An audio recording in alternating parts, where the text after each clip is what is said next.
Paid और ये आपका पंजाब रेंट एग्रीमेंट एक्ट भी सर इसमें फाइन जो पे करते हैं टेनेंट या लैंडलॉर्ड गवर्नमेंट ही रही है। ठीक है, in case of their compromise क्या ये रिफंडेबल है कि नहीं? देखिए अगर कॉम्प्रोमाइज ये फाइन उनके कोई अपने डिस्प्यूट का नहीं है, ठीक है, ये फाइन उनका है कोर्ट के जुरिसडिक्शन को एंटरटेन करने का और उस वायलेशन का कि उसने इस एग्रीमेंट के तहत रजिस्टर्ड क्यों नहीं करवाया, ठीक है। अगर after taking jurisdiction of the court और after appearance of the parties कोई कंप्रोमाइज होता है तो वो फाइन रिफंड नहीं है, लेकिन before the appearance of the respondent अगर बारो बारी मामला लो जाता और वो विड्रॉ करना चाहता एप्लीकेशन फिर वो रिफंड होगा, फिर रिफंड होगा। लेकिन अगर वो पार्टीज आ जाती है और कोर्ट प्रोसीडिंग चल जाती है, कोर्ट का टाइम भी यूटिलाइज होता है तो फिर रिफंड होगा।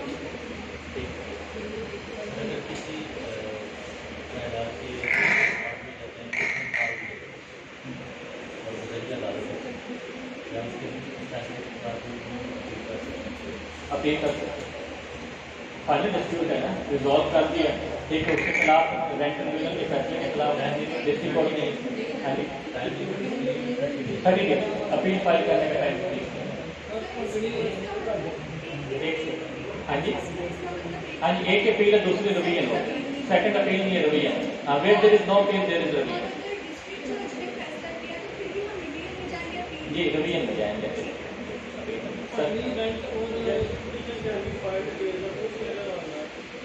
क्या कह रहे हैं आप?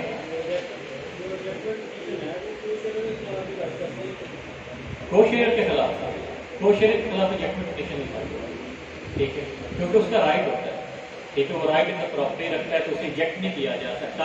उसके खिलाफ आप डिक्लेरेशन के अंदर जाएंगे और अपने राइट या पार्टीशन के तहत जाएंगे रिजेक्ट पिटीशन।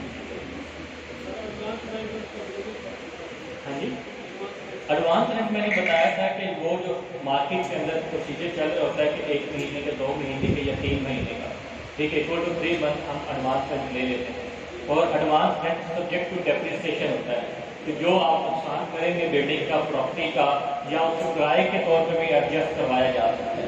लेकिन पकड़ी जो होती है ये ह्यूज अमाउंट होती है, ठीक है, एडवांस रेंट से ज़्यादा होती है, ठीक है, और ये फॉर स्पेसिफिक पीरियड के लिए भी हो सकती है, यानी कि लंबे पीरियड के लिए, ठीक है, और फॉर शॉर्टर पीरियड के लिए भी हो सकती है। और जो पकड़ी है वो सब्जेक्ट टू डेप्रिसिएशन नहीं होती, आप उसे ना तो रेंट में एडजस्ट कर सकते हैं, ना ही आप सिक्योरिटी में एडजस्ट कर सकते हैं, ये काबिल वापसी होती है। और आप अगर ये कोई आपस का मामला है, यानी कि आपके टेनेंट और लैंडलॉर्ड का, उसके लिए सेपरेट सूट करना पड़ेगा, पगड़ी के अंदर से कटौती नहीं करेगी, ठीक है। पगड़ी इज सम टाइम श्योरिटी, जमानत होती है, सिक्योरिटी और श्योरिटी में भी फर्क है, ठीक है। सिक्योरिटी जो होती है वो सब्जेक्ट टू डेप्रिसिएशन होती है, श्योरिटी नहीं होती, ठीक है जी, रिफंडेबल होती है।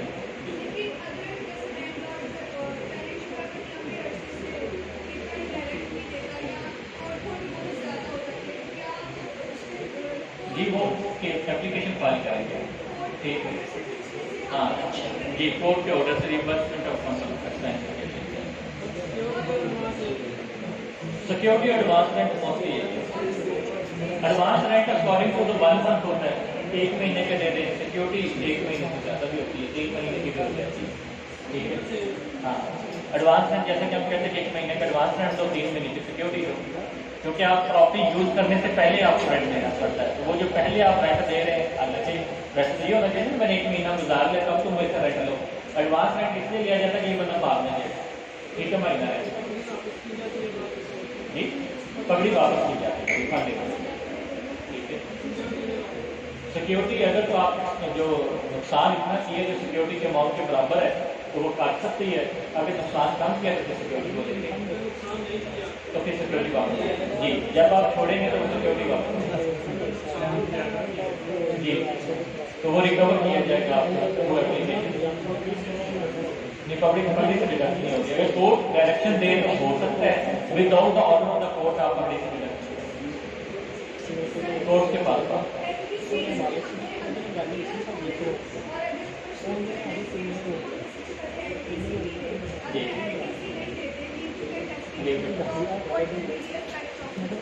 देखिए आपको जो रिटर्न रिप्लाई है वो लीव टू कंटेस्ट के बगैर हो गई ना। हाँ जी, तो आपको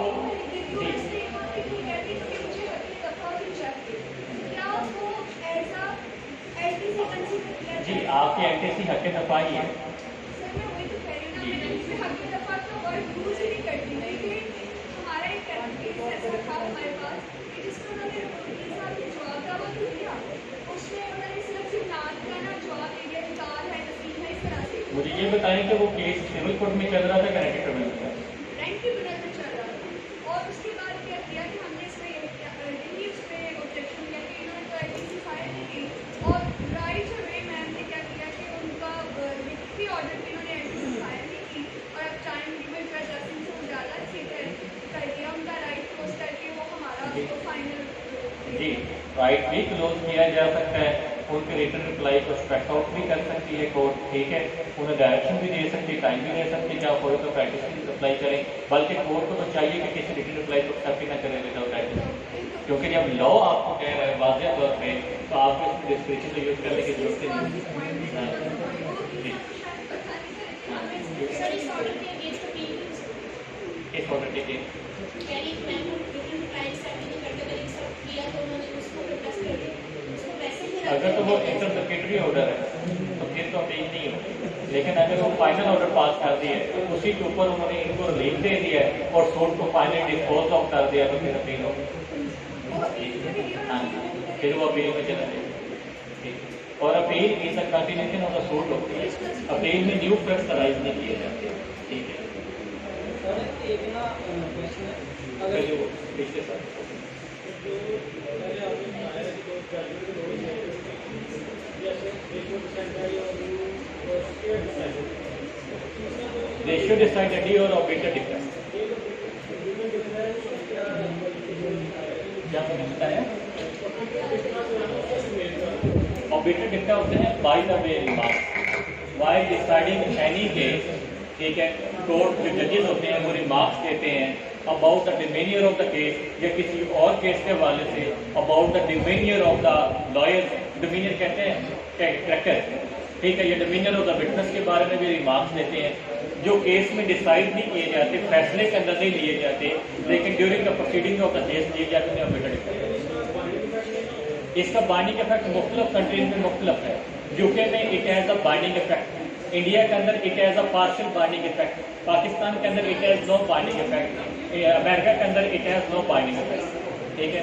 कोर्ट की जिम्मत हर कंट्री के अलग स्टेटस है, पाकिस्तान में बाइंडिंग इफेक्ट नहीं, वेटेड इफेक्ट, ठीक है। इंडिया के अंदर सुप्रीम कोर्ट का जो वेटेड इफेक्ट है वो बाइंडिंग है, हायर कोर्ट का वेटेड इफेक्ट बाइंडिंग है। एक अगर टेनेंसी का एग्रीमेंट है तो उसमें ऑप्शन हो गया कि अगर एक साल से कम हो तो उसकी रजिस्ट्रेशन ऑप्शन, हाँ जी, ऑर्डर एग्रीमेंट लैंडलॉर्ड और टेनेंट के बीच दोनों 5 साल का अगर हो और कोई ऑब्जेक्शन रेज हो जाए, रिजेक्शन जाता है लैंडलॉर्ड टेनेंट की, तो वो जो कोर्ट में फाइन जमा करवाएगा नॉन रजिस्ट्रेशन उसको 5 ईयर्स के बेस पर पड़ेगा 10%, जितना टाइम जितना टाइम गुजरा हो। अब आगे वो उसको कंटिन्यू करना चाहते हैं तो उसको भी कोर्ट काउंट करेगी, 5 साल गुजरेगा तो 5 साल के साथ चलेगी, और अगर वो ऑब्जेक्शन के लिए दिया है, रिजेक्टमेंट के लिए दिया है तो जितना टाइम गुजर चुका है उसको 5% उसका 5% जितने माह ये जितने माह 10% उसको लैंडलॉर्ड जाएगा तो 10%, टेनेंट जाएगा तो 5%, क्योंकि एनुअल नेट प्रॉफिट है, ठीक है, तो ये हर साल के साथ कोई और ज़ुबानी एग्रीमेंट, करेंसी एग्रीमेंट 19 एक्ट के तहत रजिस्टर्ड नहीं होता, इसके लिए सबसे पहले प्री रिक्विजिट ये कि there must be written agreement, ठीक है। उसको अगर रिटन एग्रीमेंट नहीं है, ज़ुबानी है, तो फिर हम सिविल कोर्ट के अंदर लेके जाएंगे रेंट ट्रिब्यूनल उसको इंटरटेन करेंगे। रेंट ट्रिब्यूनल की ज्यूरिसडिक्शन को इंटरटेन करने के लिए जरूरी है कि रेंट डिमांड एक्ट के तहत रजिस्टर हो। सर अगर एक जो भी जगह प्लॉट है उसको लेके उसके ऊपर बागबानी की जाती है तो पूरी तरह कि एग्रीकल्चर इसका वो टाइम जी वो पौधे बारे में बागबानी करते हैं, क्या वो जी, इसके अंदर उसने कहा कि फॉर रेजिडेंशियल पर्पज हो या नॉन रेजिडेंशियल पर्पज हो, अगर तो जो प्लॉट है वो अर्बन प्रॉपर्टी है, वो एग्रीकल्चर नहीं है और वो बागबानी के लिए लिया गया तो उसके ऊपर ये अप्लाई होगा, और अगर वो प्लॉट एग्रीकल्चर प्रॉपर्टी है फिर उसके ऊपर बागबानी के लिए जो करें वो उसके ऊपर अप्लाई होगा। सर एग्रीकल्चर प्रॉपर्टी जो है उसकी एविक्शन के लिए कौन सा लॉ जो है अप्लाई होगा? पंजाब टेनेंसी पंजाब टेनेंसी जी 1882 साथ लैंड रेवेन्यू एक्ट भी बताता है।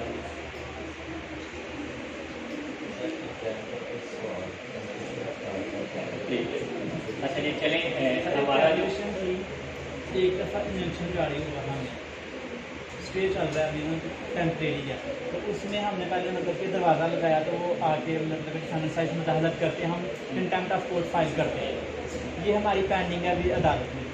फिर सेकेंडली वो दूसरी दफ़ा आते हैं, वो हमारा दरवाज़ा उखाड़ जाते हैं।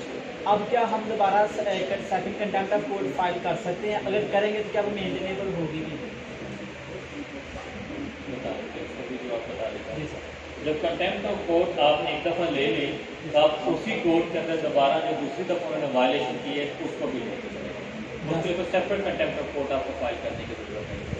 वही चलाएं ठीक पहले है, हाँ, क्योंकि कंटेम्प्ट ऑफ कोर्ट जिस कोर्ट के ऑर्डर के खिलाफ होती है, ठीक है, अब उसी कोर्ट की दोबारा वायलेशन हो रही है ना, तो उसी के अंदर आप उसमें एडिशन कर सकते हैं।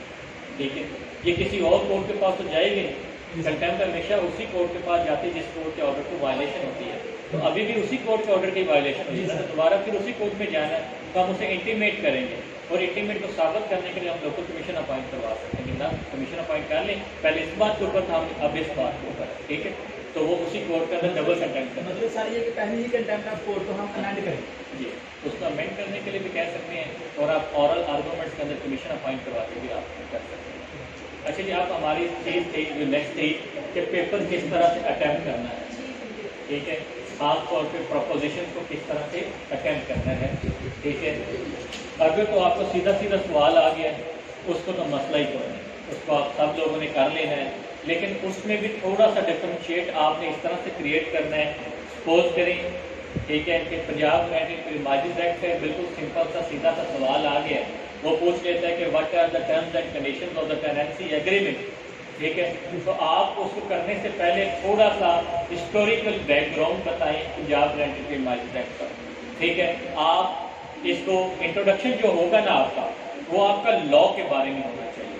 अगर तो उसको कोई राइटर भी मौजूद है तो फिर राइटर के बारे में भी बताएं, अगर राइटर मौजूद नहीं है तो फिर जस्ट आप लॉ के बारे में बताएं, उसका इंट्रो बताएं, उसने किसको रिपीट किया और उसका इफेक्ट किया है। आपका इंट्रोडक्शन का सिर्फ फर्स्ट हेडिंग के अंदर उसे इंट्रोडक्शन की हेडिंग दें, प्रिलिमिनरी नोट की दें, या जो भी हेडिंग आप देना चाहते, नाम जो भी देना चाहते हैं। ठीक है, उसी एक हेडिंग के अंदर वो 8, 10, 12 लाइनें होंगी, आपने उसी के अंदर इस चीज़ को एक्सप्लेन करना है। दूसरे नंबर पे आपने रेलेवेंट लॉ देना है जो उसने आपसे पूछा।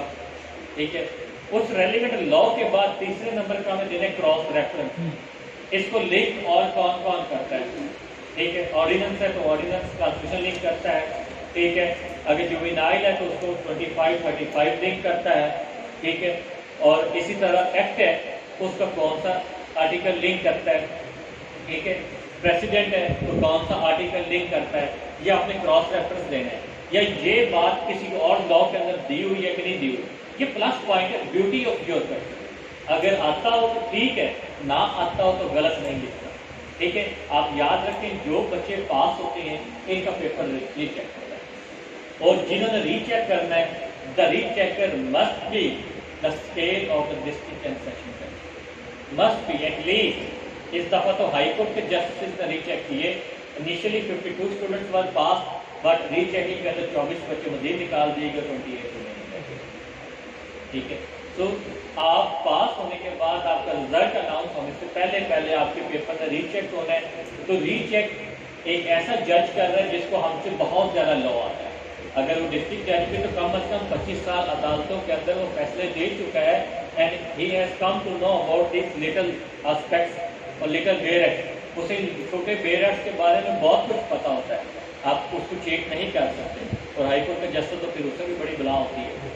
ठीक है, तो आपको नहीं आता तो ना लिखें, गलत नहीं लिखना, because that is the beauty, that is the makeup, that is not the necessary thing. Necessary thing is your face. ठीक है, और वो क्या है, रेलिवेंट लॉ। ठीक है, उसके बाद क्या करना है आपने कि आपका जो सवाल है अगर वो प्रपोजिशन की सूरत में है तो प्रपोजिशन को टुकड़ों में बांटें।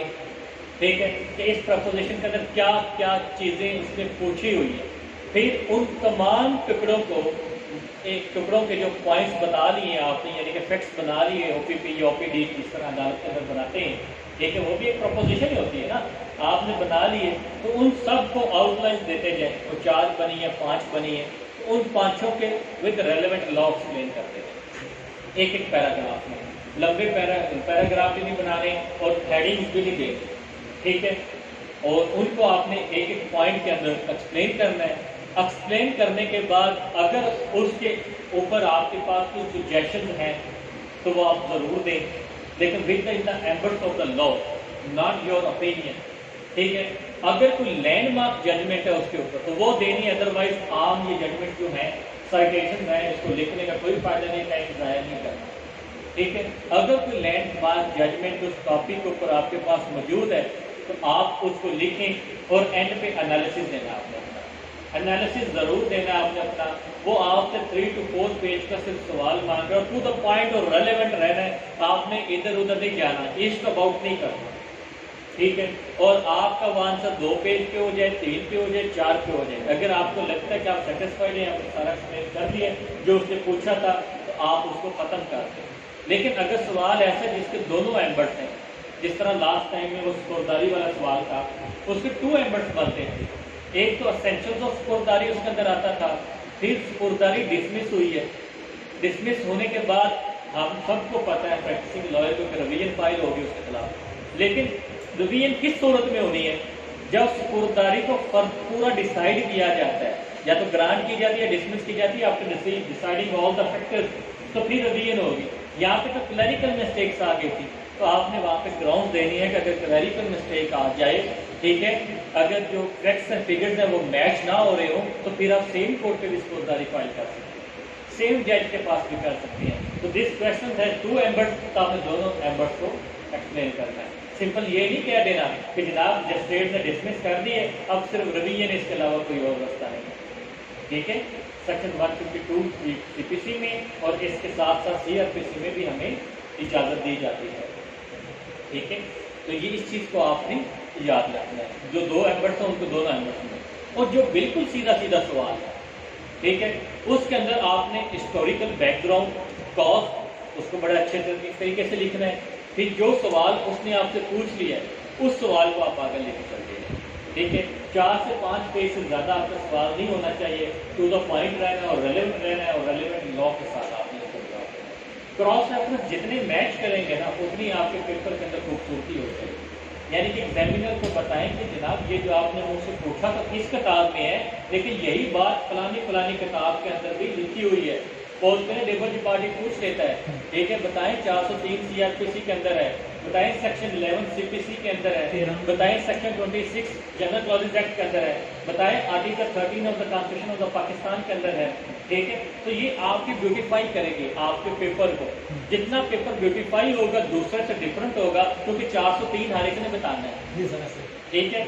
बाकी 3 चीज़ें बहुत कम लोग बताएंगे, फिर उन 3 चीज़ों को ब्यूटीफुली एक्सप्लेन उससे कम लोग करेंगे, तो यूँ आपके चांसेस बढ़ते जाएंगे, ठीक है। For your appointment as civil जज, और कुछ भी नहीं होता। जी जी जी जी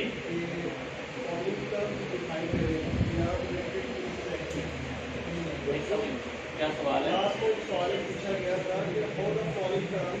हाँ जी, जी जी बिल्कुल, वो 10 है, मैंने यही अटेम्प्ट किया। जी जी एग्जैक्ट। जब कभी आप किसी लॉ को डिफाइन करने जा रहे हैं, डेफिनेशन दे रहे हैं, तो फिर आपकी वर्डिंग सेम वही होनी चाहिए जो स्टैट्यूट के अंदर है। लेकिन अगर आप किसी स्टैट्यूट के सेक्शन को एक्सप्लेन करने जा रहे हैं, तो फिर आप उसे अपनी वर्डिंग के अंदर एक्सप्लेन कर सकते हैं। लेकिन डेफिनेशन आपकी exact same to same wording होनी चाहिए, वर्ड टू वर्ड होना चाहिए जो आपका स्टैट्यूट के अंदर लिखा होगा। जी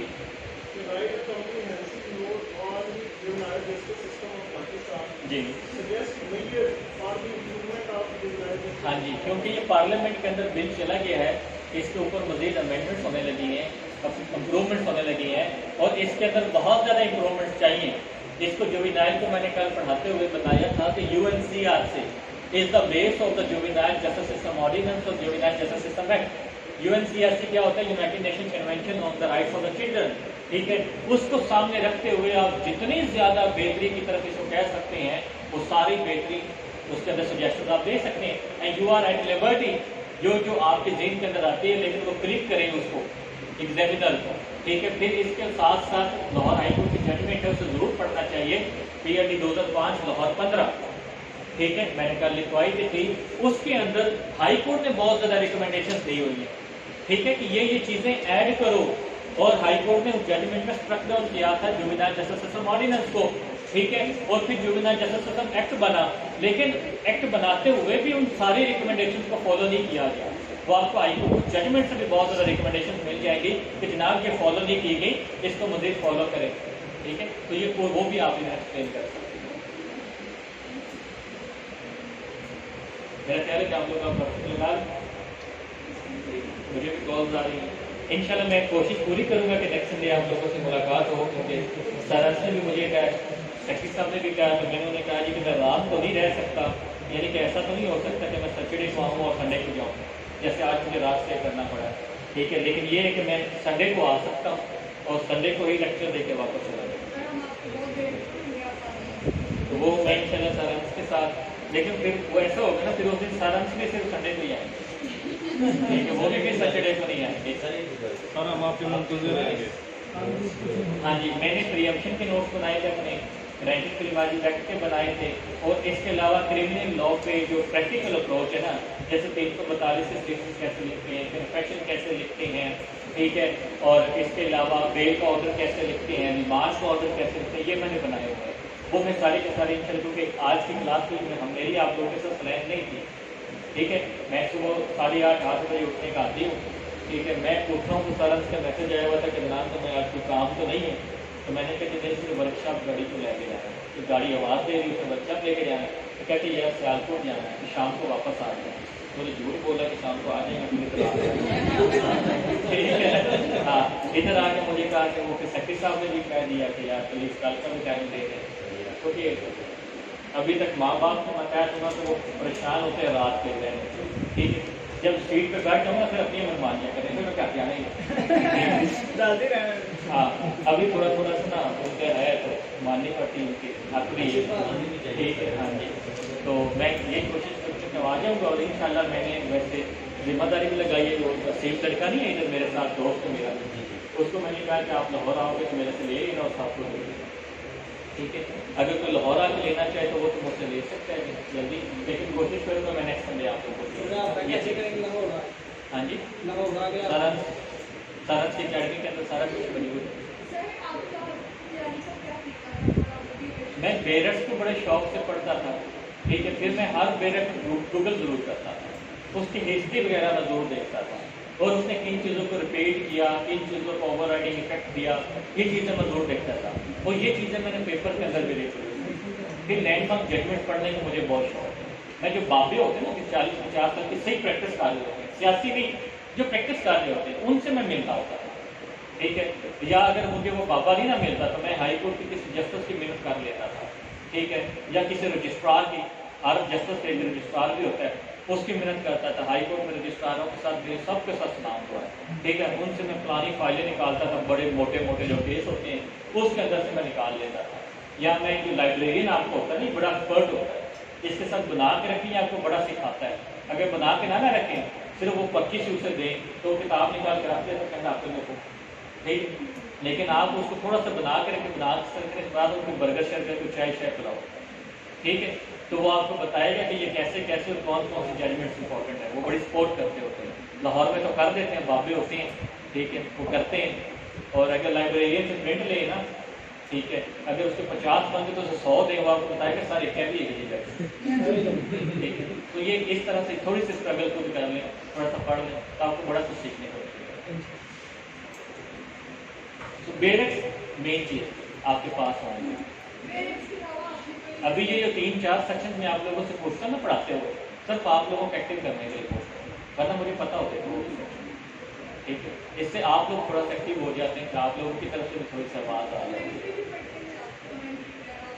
कमेंट्री मैं पढ़ता हूँ उस सेक्शन की जिस सेक्शन की बहुत ज़्यादा ज़रूरी होती है, जिस केस में पैसे अच्छे मिले, ठीक है। अभी मेरा एक केस चल रहा है सिविल कोर्ट के अंदर, उसमें 7 जजेस चेंज हो चुके हैं, क्योंकि पाकिस्तान में उसको कोई प्रेसिडेंट ही नहीं है, ठीक है। कि before declaring a right or a child from the civil court, क्या वो बच्चा मेंटेनेंस लेने का अहल है कि नहीं, कि उसकी जो लेजिटिमेसी है वो इन कंट्रोवर्शियल है, वो इन कंट्रोवर्सी है, उसको वो डिटर्मिन करवाने के लिए उसने डिक्लेरेशन का सूट दायर कर दिया। डिक्लेरेशन का सूट चल रहा है, 2-3 साल हो गए, फादर भी फौत हो चुका है, दादा भी फौत हो चुका है, भाइयों के साथ कंट्रोवर्शियल लेजिटिमेसी, ठीक है।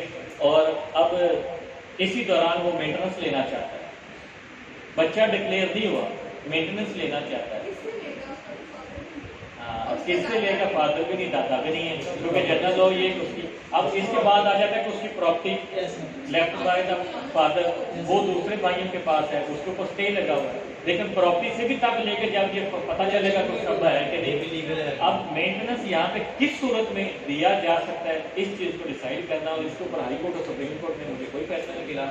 काफ़ी ज़्यादा टीम ने रिसर्च किया, ठीक है। अब ये 7 जज इसके ऊपर चेंज हो चुके हैं, अभी ये कल इसके ऊपर आर्गूमेंट्स हैं, अगर उन्होंने इजाज़त दी तो मैं दूँगा, मैंने इसके ऊपर काफ़ी वर्क किया हुआ है, ठीक है, लेकिन कुछ आपके टॉपिक का हिस्सा नहीं है। कुछ सूरतें ऐसी जहाँ पे वो मेंटेनेबल है, ठीक है। देखो कल वो मानता है कि नहीं मानता, अगर नहीं मानेगा तो अगर मान लिया तो रिपोर्टिंग हो जाएगी।